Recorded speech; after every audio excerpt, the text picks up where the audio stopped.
Students, आज की class में हम डिस्कस करते हैं 11th क्लास से हमारी बहुत ही इंटरेस्टिंग स्टोरी है द एड्रेस, पता, जिसको मार्गा मिन्को ने लिखा है। Marga Minko was a Dutch journalist and writer. She belong to a Jewish family और उनकी जो राइटिंग्स और क्रिएशंस में जो मेन थीम्स रहती हैं वो हैं crisis that an individual faces in his daily life. जहां तक हमारी ये स्टोरी एड्रेस है, द एड्रेस है, इसके संबंध में बात करते हैं तो this is a story of human predicament that follows war. के युद्ध के बाद मनुष्य के जीवन में जो बुरी स्थिति पैदा होती है, ये उस बारे में कहानी हमें सब कुछ बताती है। और मार्गा मिन्को ने तो कहा भी है that war brings destruction, pain and loss of lives. War affects human beings in many ways. कि जो युद्ध है वो विनाश लेकर आता है और युद्ध एक मनुष्य के जीवन को कई प्रकार से प्रभावित करता है। इसमें जानें भी जाती हैं, इसमें हमें दुख और कष्ट भी सहन करना होता है। The narrator after so many years, हमारी कहानी के जो नरेटर हैं, जिन्होंने हमें ये कहानी सुनाई है, कथाकार हैं, वो कई सालों के बाद अब क्या कहेंगे, नाउ ए यंग वुमेन, अब वो छोटी बच्ची नहीं है, वो अब एक नव युवती हैं, जवान हो चुकी हैं।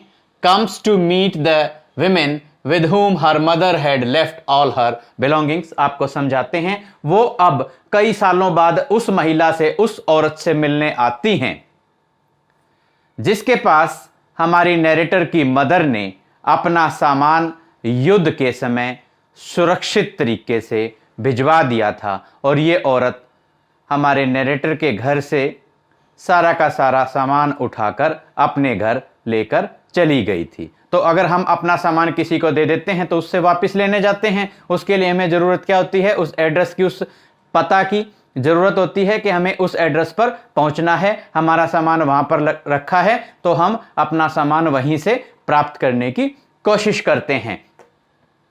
लेकिन जब ये नैरेटर और इस वुमेन की युद्ध के बाद पहली मुलाकात होती है, the women said no I don't know you, तो वो औरत हमारी नैरेटर को पहचानने से इनकार कर देती है। तब इस कहानी में ट्विस्ट आता है और बहुत सारे, क्योंकि हमारे जो नैरेटर हैं उन्होंने बहुत सारे युद्ध के कारण बहुत सारी यातनाएं भोगी थी और अब ये भी समय उन्हें देखना पड़ता है कि वो अपनी मदर के बिलोंगिंग्स को, अपने मदर से रिलेटेड जो थिंग्स हैं जिनके साथ उनकी बहुत ज़्यादा अटैचमेंट थी, because now her mother is dead, क्योंकि अब हमारी नैरेटर, हमारी जो कथाकार हैं, उनकी मदर एक्सपायर हो चुकी हैं, मर चुकी हैं, तो वो उनकी चीज़ों को देखना चाहते थे, इसलिए उन्होंने इस महिला से, इस औरत से मुलाकात की थी, लेकिन इसने उन्हें पहचानने से ही मना कर दिया। अब देखिए, आपको यहां तक ज़्यादा समझ में नहीं आया होगा, आपको समझाने के लिए थोड़ा क्लैरिफाई करते हैं किस दौरान की यह कहानी है। ड्यूरिंग वर्ल्ड वॉर सेकेंड, द्वितीय विश्व युद्ध के दौरान, द जर्मन्स, इनफैक्ट आप कह सकते हैं the Nazis under Hitler, Hitler के शासनकाल में जो जर्मन्स थे, उन्होंने क्या किया, द इन्वेडेड हॉलैंड, उन्होंने हॉलैंड पे घुसपैठ कर दी और हॉलैंड में 90% ज्यूज थे। जैसे ये नाजीज थे, ऐसे ही हॉलैंड में 90% ज्यूज थे। तो ये डर की वजह से, नाजीज के फियर की वजह से, these people flood in fear to other countries, ये ज्यूइश पीपल दूसरी कंट्रीज में भाग गए। और यहां पे जो हमारी स्टोरी की नैरेटर हैं, वो और उनकी mother, a women and her little daughter, जो हमारी स्टोरी की नैरेटर हैं, little daughter, had to leave their home, उन्हें भी अपना घर छोड़कर जाना पड़ा था।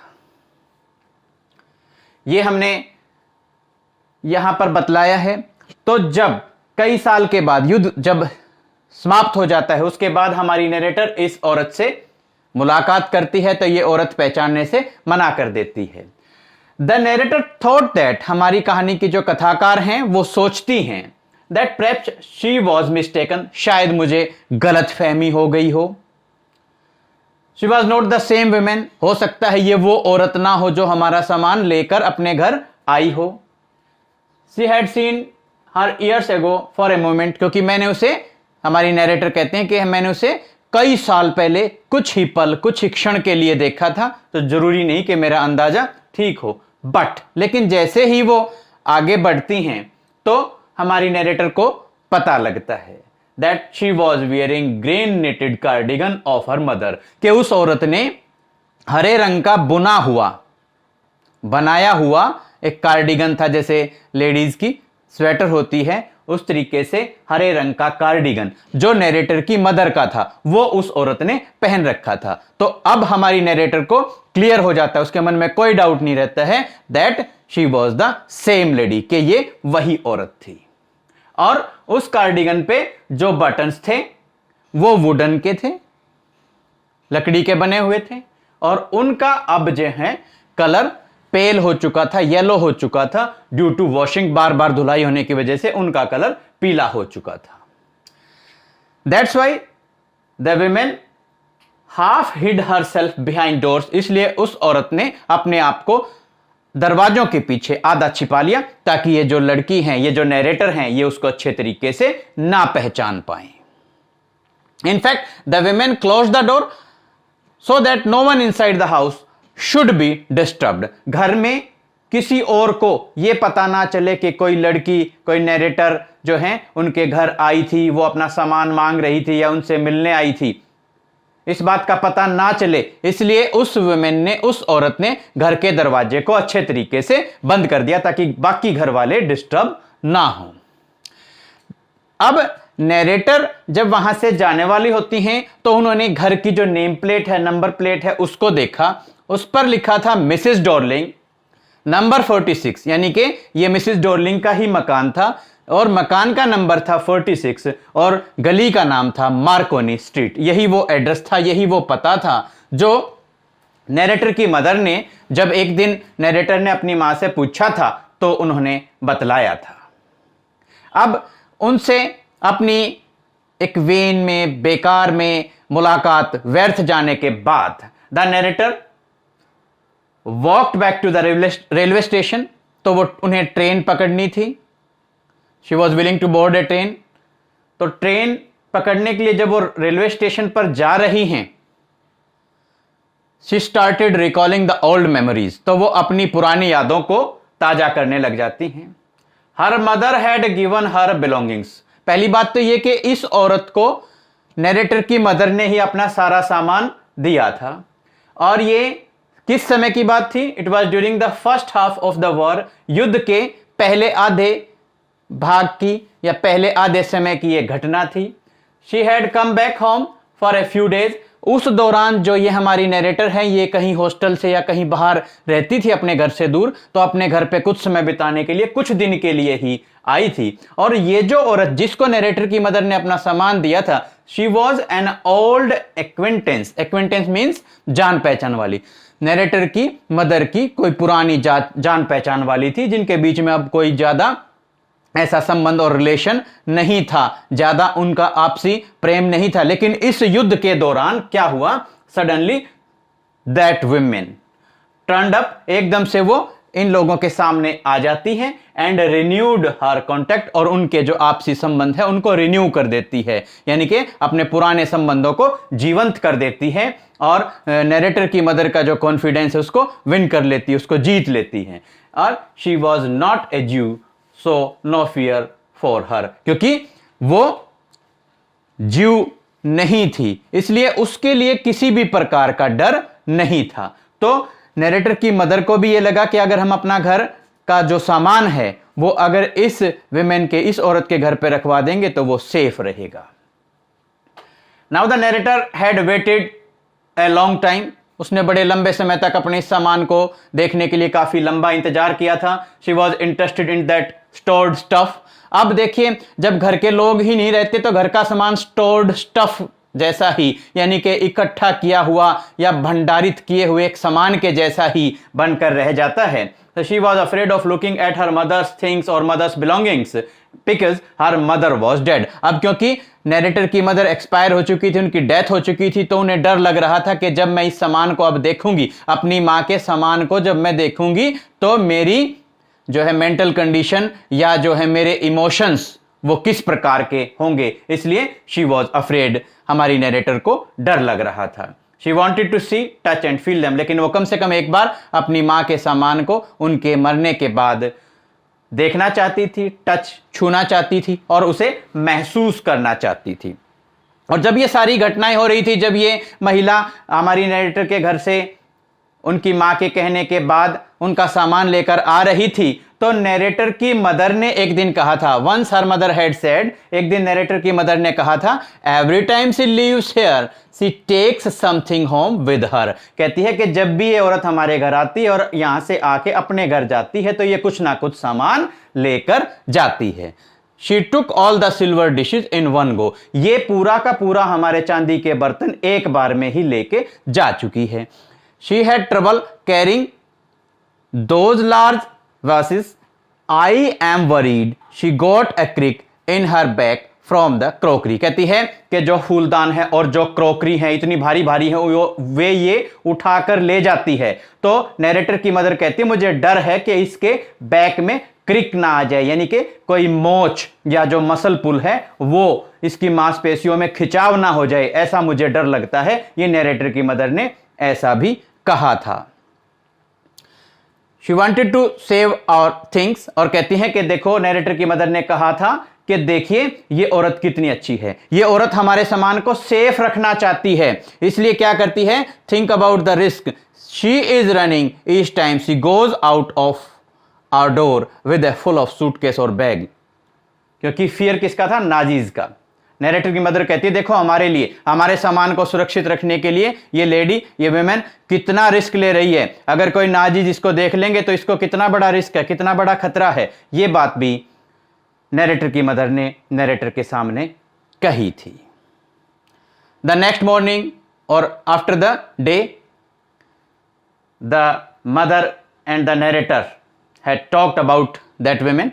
उस औरत के बारे में जब उन्होंने बात की थी, उससे अगले दिन, अगली सुबह क्या हुआ था, when the narrator got up, she got up very late, वो काफी लेट उठी थी, and she was coming down stairs, वो सीढ़ियों से नीचे आ रही थी। Then she saw the lady, तो उन्हें वो औरत दिखाई दी थी। She was having broad back, उनकी जो है कमर चौड़ी सी थी। She was wearing brown coat and shapeless hat, एक शेपलेस उसने हैट पहन रखी थी, भूरे रंग का कोट पहन रखा था।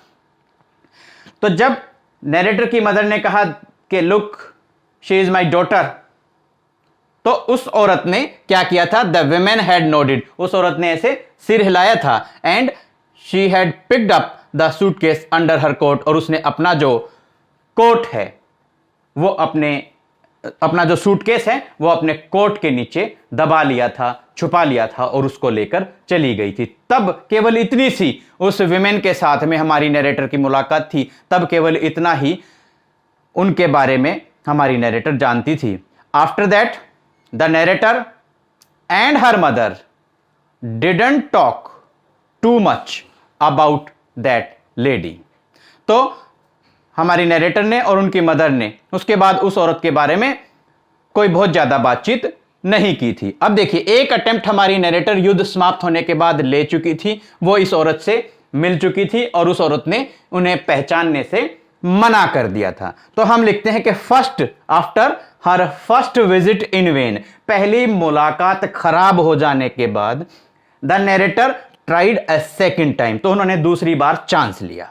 अब क्या हुआ, now a girl of 15 years, now a girl 15 years old, ऐसा भी कह सकते हैं, 15 साल की एक जो लड़की थी, ये मिसेज डॉर्लिंग की डॉटर थी, मिसेज डॉर्लिंग की बेटी थी। Now she open the door, अब मिसेज डॉर्लिंग घर पे नहीं थी, उनकी बेटी ने सेकेंड टाइम दरवाजा खोला।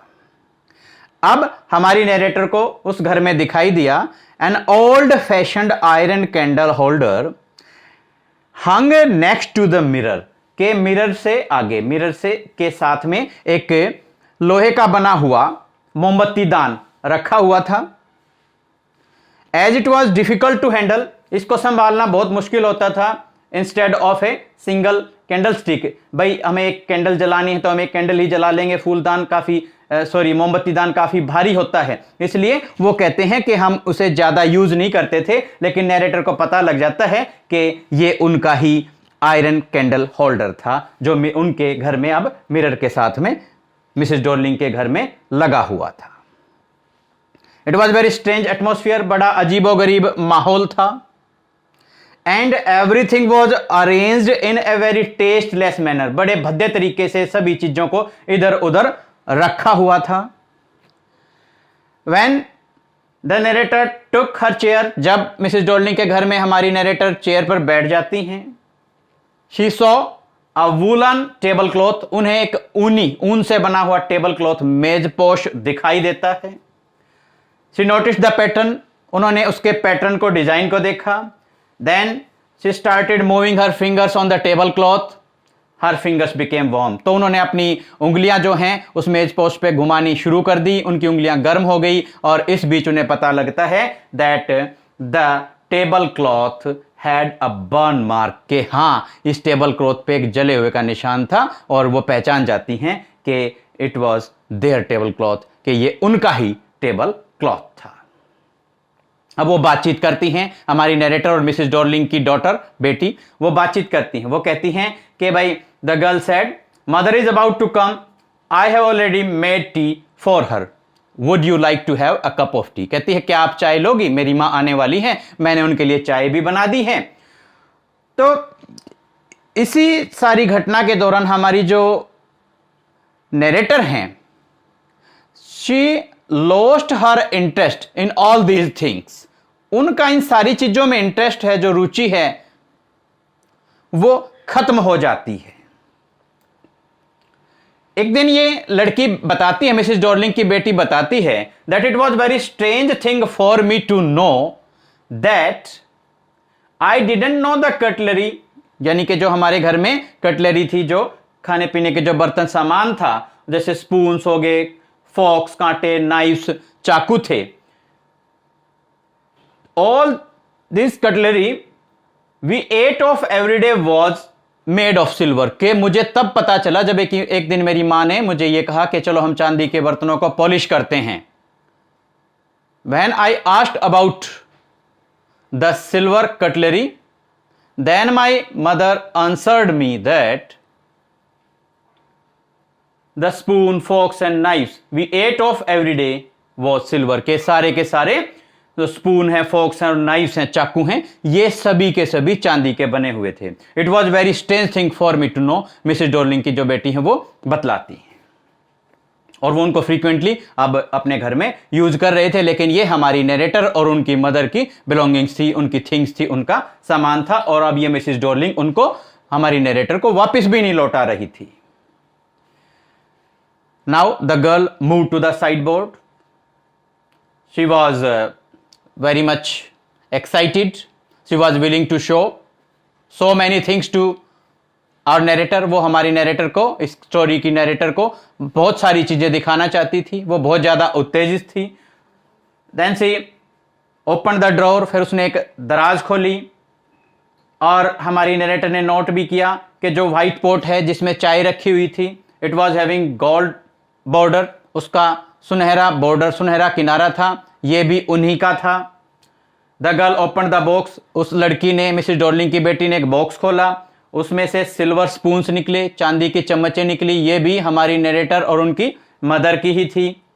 फिर जब मिसेस डॉर्लिंग की बेटी ने ड्रॉवर खोला, the narrator heard the jingling sound of the spoons and forks, तो कांटे और चम्मचों के बजने की जो आवाज होती है वो हमारी नरेटर ने सुनी। और इसके बाद उन्होंने मिसेस डॉर्लिंग की बेटी से कहा, now it was time for me to board a train और टू कैच ए ट्रेन, कि अब मेरी ट्रेन पकड़ने का समय हो गया है। और यहां पर उन्होंने एक डिसीजन ले लिया, एक निर्णय वो कर लेती हैं। She resolved to forget the address, उन्होंने कहा अब मैं इस पता को, इस एड्रेस को, Mrs Darling number 46 Markovnikov street, इस एड्रेस को मैं कंप्लीटली भूल जाऊंगी। ये उन्होंने दृढ़ निश्चय कर लिया। क्यों कर लिया? It was of no use to have these things back, कि अब इन चीजों को वापिस लाना, इसका कोई औचित्य नहीं रह गया था। ये उसकी मदर की थिंग्स थी। अब मदर ही नहीं रही तो वो उनको और ज्यादा देखकर अपने आप को दुखी नहीं करना चाहती है। Now she was not having a big house, अब उसका घर बड़ा नहीं था। She was living in a rented room, वो अब किराए के एक कमरे में रहती थी।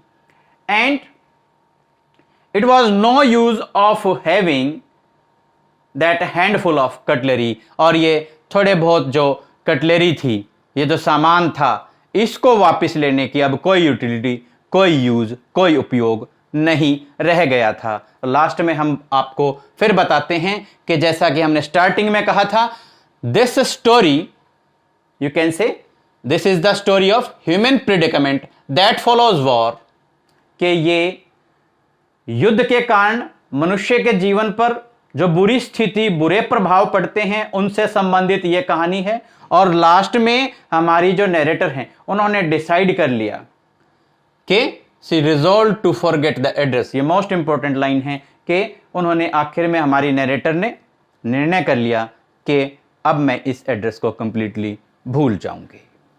तो full of emotions, full of feelings हमारी ये स्टोरी है। स्टूडेंट्स, उम्मीद करते हैं आपको ये स्टोरी समझ में आई होगी। अगली वीडियो में अगली स्टोरी के साथ आपसे फिर होगी मुलाकात। Thank you.